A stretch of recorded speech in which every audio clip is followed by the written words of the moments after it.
Hello po mga kababayan, kamusta po kayong lahat? And once again, welcome back to another episode of Simply Talkies Vlog. So ang pag-uusapan natin mga kababayan, syempre, West Philippine Sea. Kasi may update. Nagsalita po si AFP Chief Browner, ang Pentagon, yung mga allied countries natin at ilang mangbabatas natin. Meron po silang mga harsh na mga statement against China's pirating. Tama po tayo mga kababayan sa isang vlog natin Pinirata, pirates of the West Philippine Sea ang China. Pero bago po tayo magpatuloy, tayo po ay magbibigay pugay at pasalamat sa lahat ng ating channel members, followers, subscribers, nagla-like at nagsishare ng ating mga videos, sa mga nagbi-video replay, sa mga nagsishare ng kanilang blessings, at ganun din po sa mga kasamahan natin dyan sa chat box ng ating video premiere at yung sa ating live stream kung meron man. No? May God bless us all. No? At patuloy po nating ipagdasal ang ating bansa, lalong-lalo na si Pangulong Bongbong Marcos, lalong-lalo na nag-resign ang DepEd Secretary at Co-Vice Chairman na si Sara Itok-Itok Tamilmil Duterte. No, tuwang-tuwa po ang mga dedisyet kasi yung daw leader nila, their new leader, kasi wala na si Tatang, si Pentaning, alam nyo na, uugod-ugod na yon, dapat yun, namamahinga na yun No, kaya tiyak yan, sunod-sunod na pong mautog rally yan. No? Kaya dapat sa Pangulong Marcos, mag-ingat. Kasi pinagbabantaan na po siya. They will force him out from Malacanang. Okay, so eto po, punta na po tayo dito, mabilisan lang po to, maiksi lang. Sa ulat ng Manila Bulletin, Browner blasts China Coast Guard for injuring Filipino sailors, calls for help from allies to ensure peace in West Philippine Sea. Correct naman, no?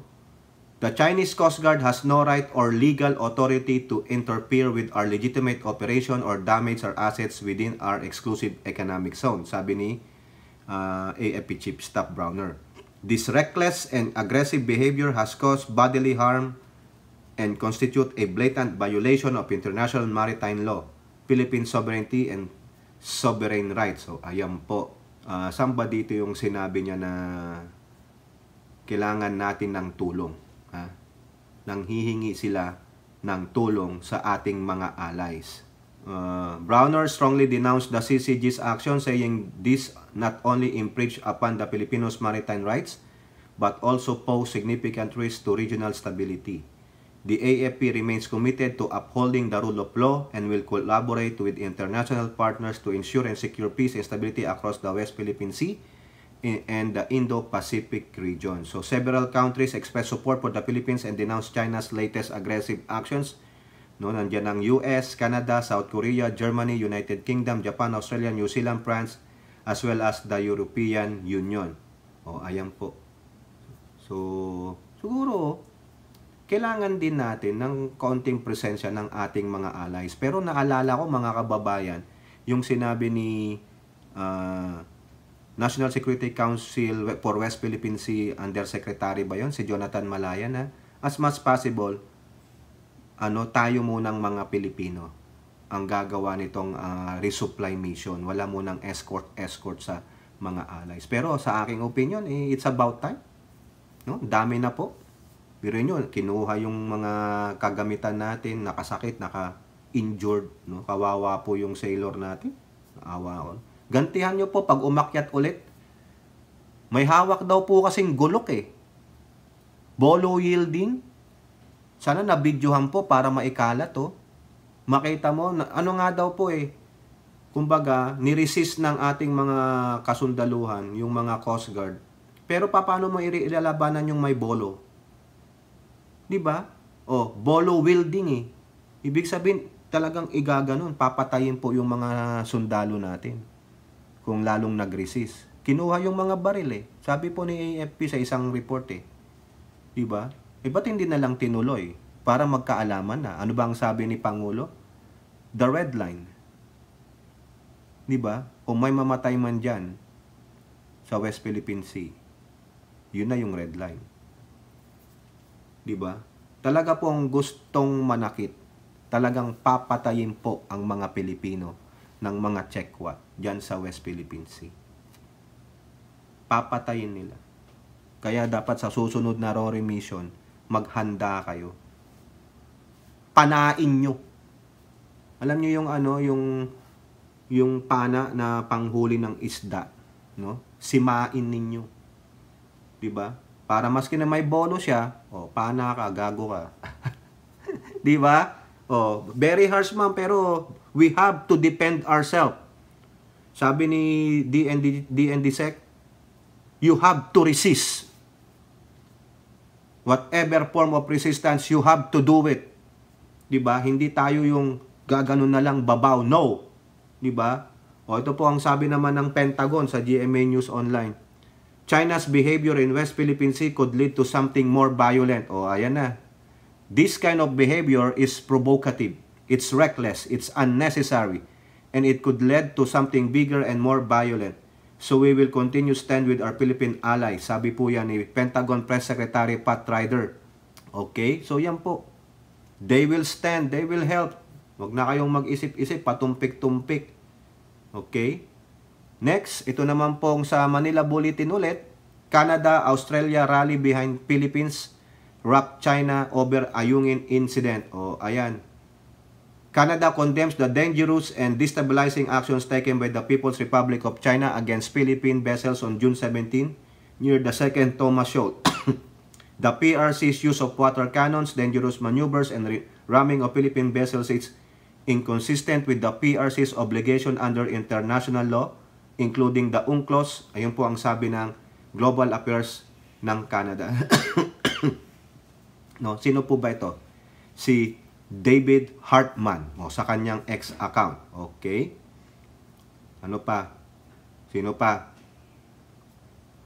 Ito naman pong Australia, si Ambassador He Kyong-yu. Australia shared the Philippines' deep concern at dangerous and illegal actions by China's vessel near Second Thomas Shoal, causing injury, damaging Philippine vessels, and endangering lives and regional stability. State must act consistently with international law, including UNCLOS. So, ayan. No? Kasama pa dito ang Finnish, no? Yung taga-Finland. Si Finnish Ambassador to the Philippines, Juha Pico, yan, chime in and reiterated the call for China to respect international law. Yun po. No? Tatlo pala sila, Canada, Australia, and Finland. Okay. Di ba? At least, marami tayong mga kumakampi. Now, dito naman po sa ating lokal o national na, mga mambabatas natin, ito po, unahin natin to. Manila Bulletin. China must be held accountable for endangering Filipino lives, Senator says. Ayan. Sino nagsabi nito? Si JB Ejercito. I condemn in the strongest possible terms the recurrent and unauthorized entry of Chinese maritime forces into the Philippines territorial waters. Yan po ang sabi ni JB Ejercito. Diba? Ano pong gagawin natin? Okay? Sino pa dito? Aside kay Ejercito. Si Senator Nancy Binay. Also condemned the unnecessary, insensitive, and irresponsible actions made by the Chinese Coast Guard. Mahirap paniwalaan na ang supply ship pa ang may sala samantalang maraming ulat ng mga katulad na insidente at pagbangga ng CCC. Chinese Coast Guard, hindi naman CCC. Chinese Coast Guard, CCG, sa ating mga bangka maging mga sasakyang dagat ng mga foreign flag vessels. Correct. I call on the Chinese Coast Guard to exercise strength and urge them to be good friends and neighbors with the Philippines as our country is to them. Tama nga naman. Friends doesn't hit friends. Friends doesn't traitor friends. Diba? Ganun po yan. We are never the aggressor. Tama. Correct. Ito pa. Ito maganda, sinabi ni Barbers, dalawang balita. Unahin natin yung sa politiko. PH should arrest trespassers in West Philippine Sea. Barbers. Hindi nyo ini-echo ko dati, di ba? Kung maalala nyo, kung napanood nyo isa nating video. Di ba? Ito. nakakalungkot na nagkaroon ng ganyang klaseng incident despite yung ating mga panawagan, lahat ng ating diplomatic protest na pinail ay mukhang talagang hindi pinakikinggan at hindi nire-respeto. Ngayon nyo lang napagtanto yan? Bakit ngayon mo lang sinabi yan? Sa dami ng insidente, wala po. Sabi na nga rin ni Bato, nakakasawa, wala. It's falling on the deaf ear. Wala. Binabasura lang nila.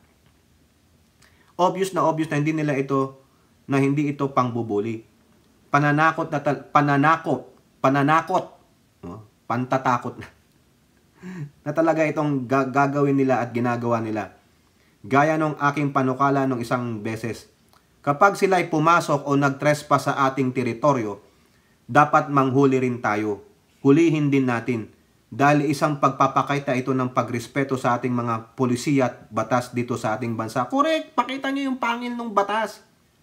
Kung meron man pumasok sa teritoryo natin na walang pahintulot, siguro dapat hulihin din natin. Arestuhin din natin. Correct! An eye for an eye, a tooth for a tooth. Diba? Ganun lang yon. Hindi pwedeng yung China na lang palagi, tayo na lang ang bugbog sarado. Ano ba yan? Pakita naman kayo. O, baka yung ating friend, si Elora, baka meron siyang maikikwento sa akin. O, ito pa po, si Barbers pa rin po sa Manila Bulletin. Barbers issues painfully simple appeal to China. O, ayan. Ito ay simpleng ano lang nananawagan tayo sa kanila.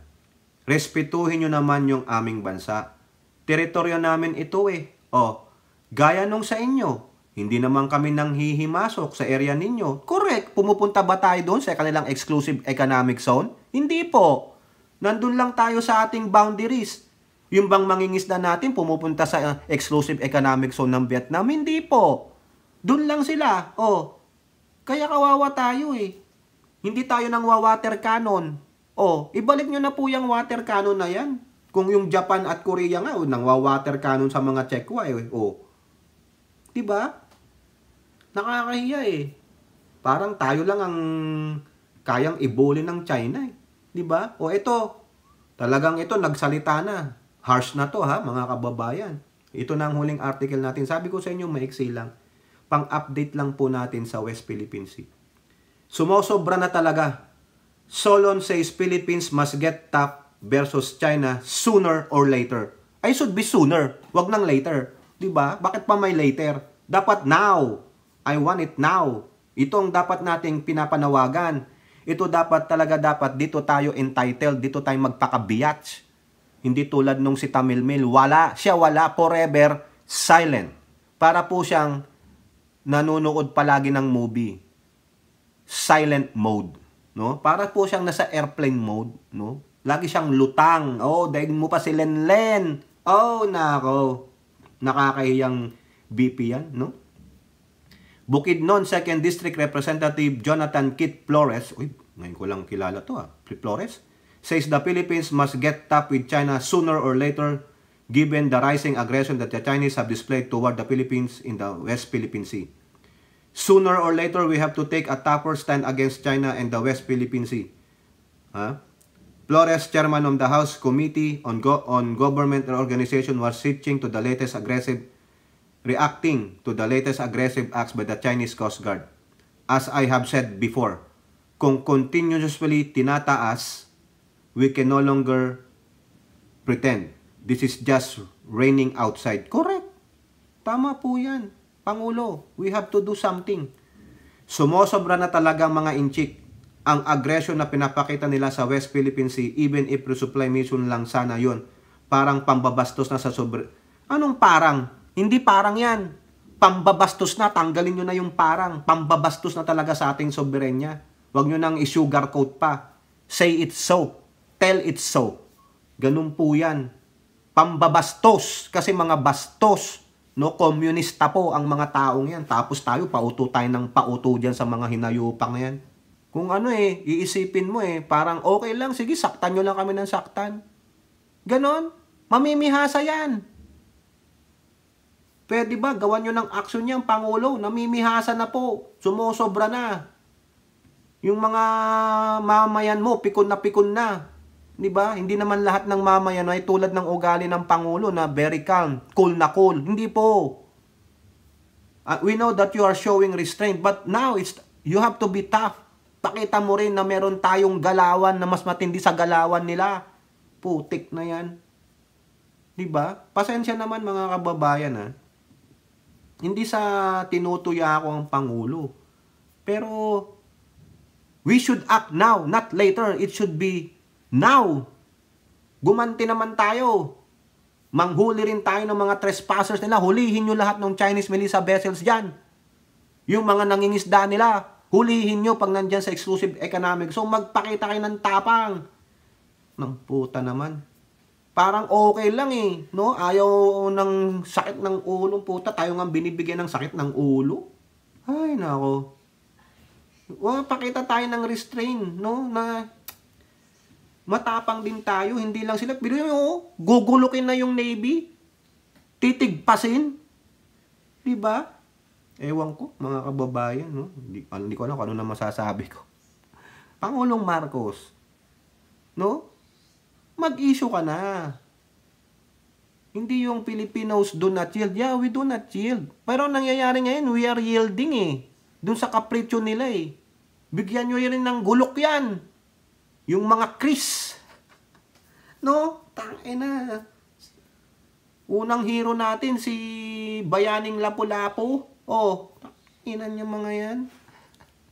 O kayo po, ano pong masasabi ninyo? Comment down below and don't forget to like and share. Hope to see you on our next videos. Bye-bye. God bless.